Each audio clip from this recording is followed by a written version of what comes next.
So I really want to double click today on the topic of advice. I think advice right now is more abundant than ever before. And I think us as business owners, founders, leaders of our families and our businesses and our lives, frankly, need to be really careful and discerning about advice. So here's some things that I've found out as I've been exploring this topic, because I think advice is a double-edged sword. Because we need advice, right? We want advice, and we could use advice in these sticky situations when we're in them most every day as business owners, right? Every day you're firefighting, and you could use a good opinion, some advice, some wisdom, but we got to be careful where we get it. And why is that? I think there's a bunch of reasons. The first is right now with social media, there is an overabundance of information being shared, and that information is coming with many biases. Those biases are to try to sell you something. That's dangerous because you fall in the trap that they want you to fall into. There's their limits and their beliefs. So now you're taking on someone else's experiences, which may or may not be applicable to yours. There's a big difference in what my legacy business owner friends who have operated their business for 20 years are going through versus a startup technician, for example. And we've got to be really careful about where we're getting our advice because there is so much advice. Now, there is a risk also of one size fits all. So everything that works for me, got to work for you, right? Because, it worked for me, so definitely will work for you. No, it does not, because what works for me does not work for you. We are all different animals. We all have different superpowers. We all bring different perspectives and decisions. Our life is a bunch of summations of decisions. And so we've got to be careful with that one size fits all approach. Now,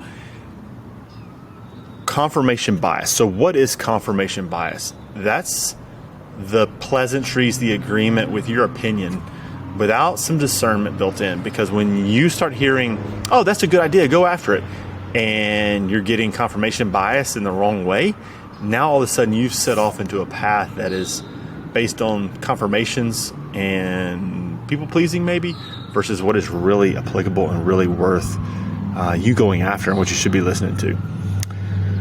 Here's a big one right now, and I'm reading a book called Canoeing the Mountains, and it was given to me by a friend. I think it's awesome. And what I'm learning in that is that leadership prior to today and leadership taking us into tomorrow is changing.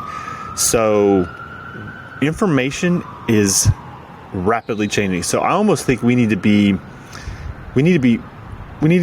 thought leaders in our own paths going forward. Take experiences from the past, but sprinkle in the things of the future. Because if we continue to do things the old way, we're going to get left behind.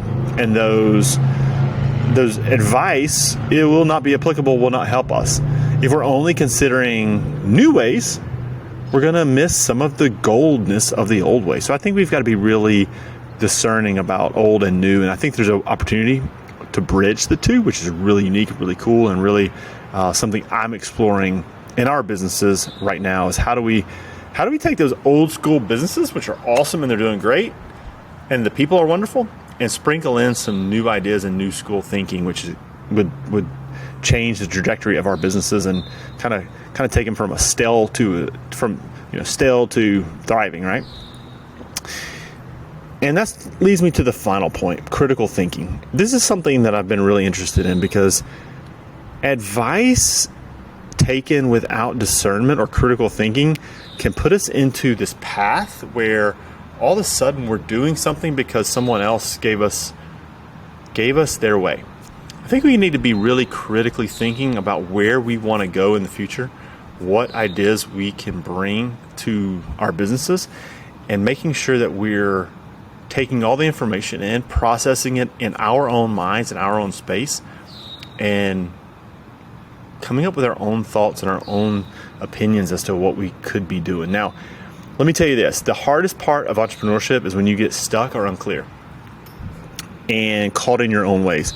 When that happens, we've got to be open-minded enough to seek out wise counsel. But we've got to seek that out from the right folks and the right people that we trust and that we've let into our inner circle because we believe they are out there for the best calls. And some of those people in my experience are people that will say, Andy, you are full of crap, dude. You are all over your own ideas, your own thoughts. Get out of your own way and think about it a different way. Or my favorite people are also the ones who say, why are you thinking that way? That's an interesting thought. Why are you coming up with that idea, that opinion, that thought? And they challenge those ideas. It makes myself challenge those same ideas. And so be careful with advice. I love advice. I love opinions. I love what-ifing with other people.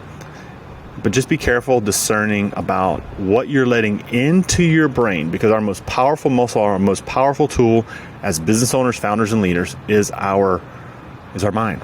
And our employees, our families, our communities are looking to us to be able to lead them into this new tomorrow, which is now upon us today. So we need to be ready for that. And that starts with our mind. That starts with who we're getting advice from. And that starts with what we're pouring in on a daily basis. All right, friends. Thank you for being here. If we haven't met, my name is Andy Smith. I am a serial entrepreneur. Been building businesses for about 20 years now. I love it.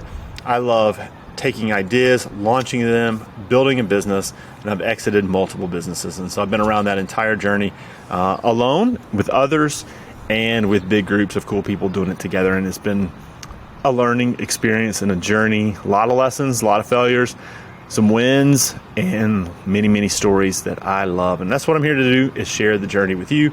And I appreciate you being here. Let's get it, friends. Keep winning, keep pushing, and keep learning, keep growing.